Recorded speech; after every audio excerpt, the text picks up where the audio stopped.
Welcome back to another episode of Trench Tales. For this episode, we finally head back to the Caribbean, where we cover some important history that nobody knows about. But despite the lack of publicity, this is a major problem that Trinidad has to deal with. So get ready, because this is a good one. But before we get into it, make sure to leave a like and subscribe if you are new. So let's get into it. We start off about 3,000 miles southeast of the United States, in the beautiful Trinidad and Tobago. In the underbelly of Trinidad, dancehall artist Rebel 6 emerged as a mysterious presence, captivating attention by releasing powerful diss tracks, targeting his adversaries. Allegedly, one of his targets was Prince Swanee, reportedly once affiliated with the Rasta City crew, who has since embarked on his own venture called Z-Tech. Another individual in Rebel 6's crosshairs was Toppy Boss, who was allegedly linked to the Muslim crew. Rebel 6's powerful lyrics resonated deeply within the nation, carrying a merciless and deliberate message. The clashing artists produced an entirely new wave of music that swept the island like an unstoppable storm. More specifically categorized as Trinidad dancehall, once soothing beats of reggae and dancehall transformed into a dark symphony of murder music, becoming a weapon wielded by the rival crews. Another bloody night has plagued the Port of Spain division with 3 murders and a spate of shootings in the Laventil area. Reports are that in St. Barb's around 9:30 on Wednesday evening, Dexter Polskin Joseph, an alleged leader of the St. Barb's arm of Rasta City gang, was killed. The consequences were devastating as the infectious musical epidemic gripped the nation, plunging it into a never-ending nightmare.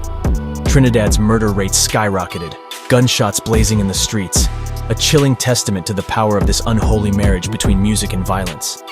The results, ranking the country just below Afghanistan on the crime index. In the midst of this chaos, Rebel 6 became a target of a sinister plan. He was ambushed by his rivals, driven by betrayal and jealousy. Before we dive deep into the wicked and wild world of Armageddon, let's rewind the clock and unravel how this war between cliques actually started. Trinidad and Tobago, once colonized by the British Crown, boasts a unique ethnic mix, but has faced historical problems with divisions along racial lines. In 1962, it gained independence from Great Britain and became a sovereign nation, eventually declaring itself a republic in 1976. Since gaining independence, Trinidad and Tobago has been marked by a divide between 2 political parties.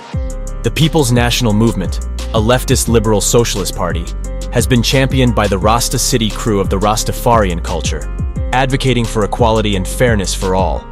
On the flip side, there's the United National Congress, UNC, a conservative party favoring free markets and limited social services. They basically oppose the PNM in every way they can, going beyond mere political differences. Unlike in most places, political parties in Trinidad are deeply divided. Neighborhoods align themselves with either the PNM or UNC, creating bitter rivalries. Even neighboring streets become enemies if they support different parties. So if one neighborhood is PNM and across the street is UNC, they have to be bitter rivals. This holds especially true in the capital city of Port of Spain, where things have spiraled out of control. Since the 1960s, it has become one of the most dangerous cities worldwide, largely because of intense political rivalries. But in recent times, the rise of Trinidad dancehall murder music has added to the chaos.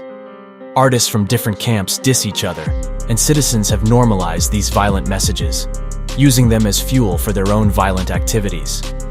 Initially, children had the freedom to choose their own political beliefs, but over time, it shifted to being determined by the neighborhood they grew up in.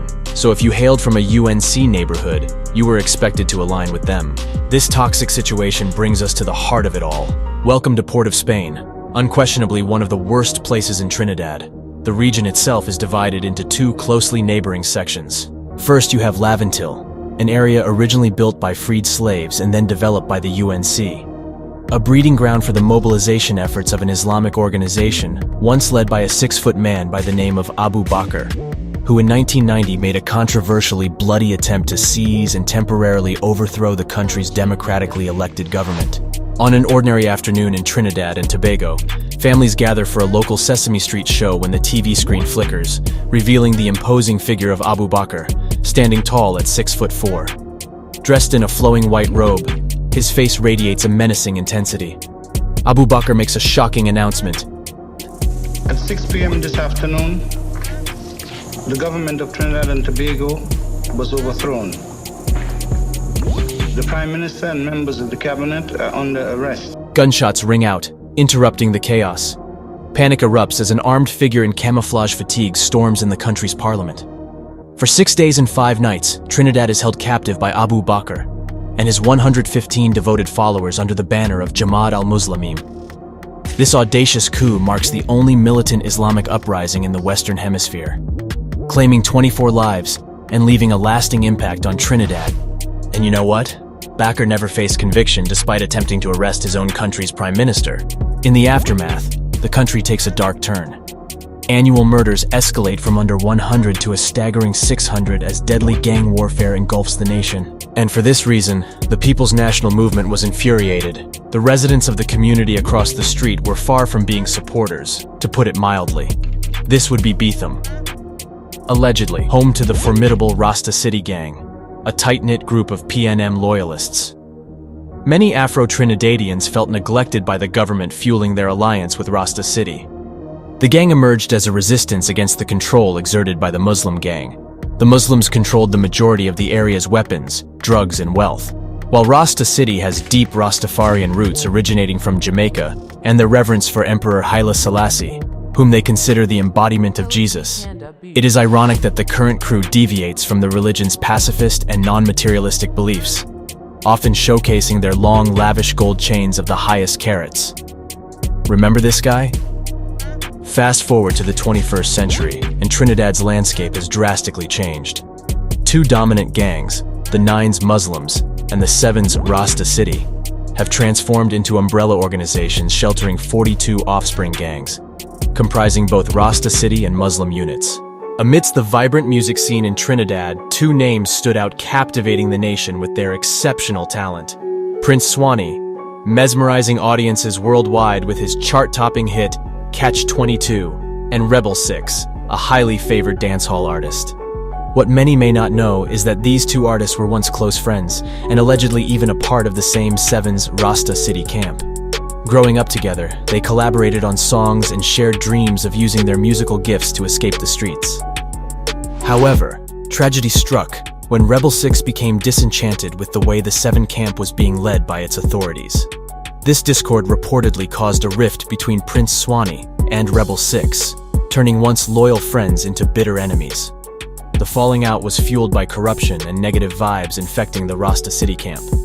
As a result, Rebel 6 decided to part ways and eventually joined the 6 crew, reportedly led by the infamous dancehall entertainer Squash. His move to align with the renowned 6 camp, originating from Jamaica, sent shockwaves across Trinidad as he introduced the 6 movement to the island.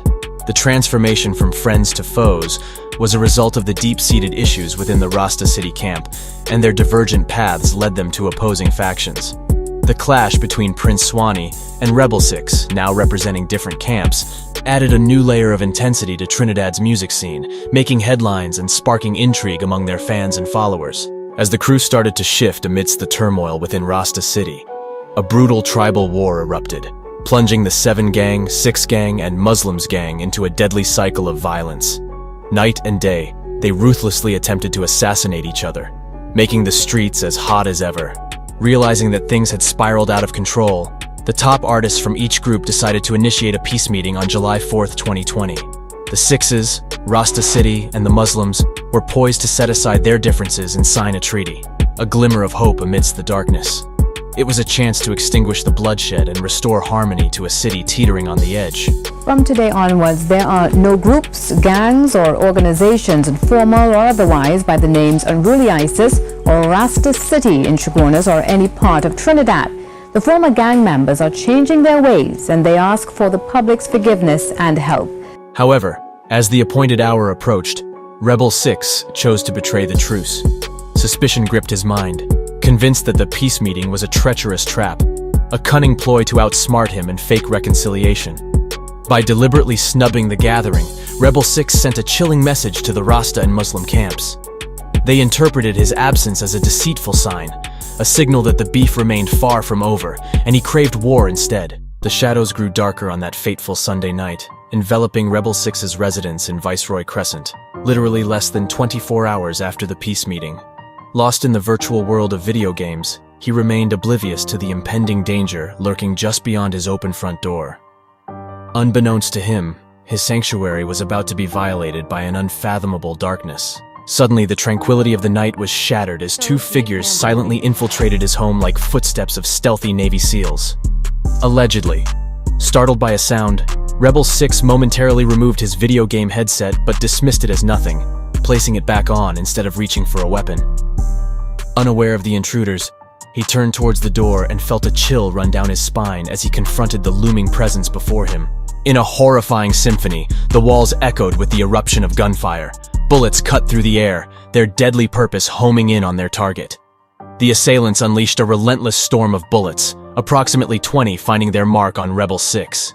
Amidst the chaos, a relative stood frozen in terror, silently witnessing the nightmarish scene. Miraculously, fate spared them, leaving them unscathed as the assassins swiftly escaped the premises. Loud sirens screamed through the dark night while the cops raced like lightning. They scooped up the injured Rebel 6 in a hurry, zooming him off to Arima Hospital. But fate, being heartless, had already made its move.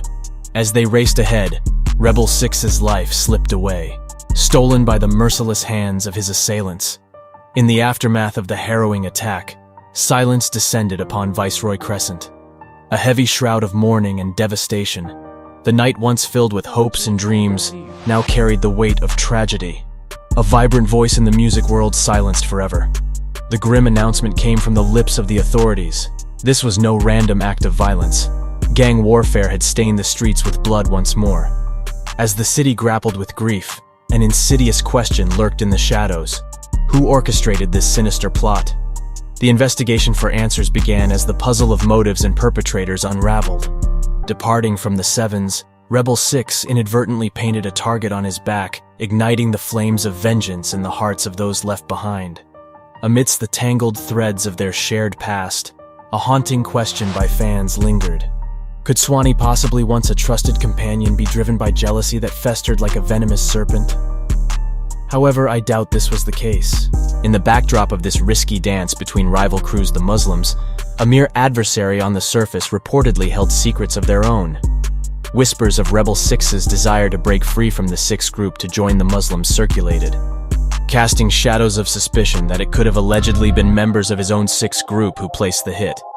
As the truth remained a puzzle lost amidst the murky depths of the underbelly, one thing was certain: Rebel 6 had become a pawn in a dangerous game, entrapped in the clutches of the Trinidad gang culture, his fate sealed by forces beyond his control. In the midst of this tale, the truth still waits in the shadows, awaiting for its moment to be unveiled. Until then, let us know what you think down in the comments section below, and we'll see you guys in another video real soon. But if you've liked our content, please don't forget to leave a like and subscribe to us if you haven't already. As it may just be a click for you, it means a lot to me. Thanks for watching. Be safe out there.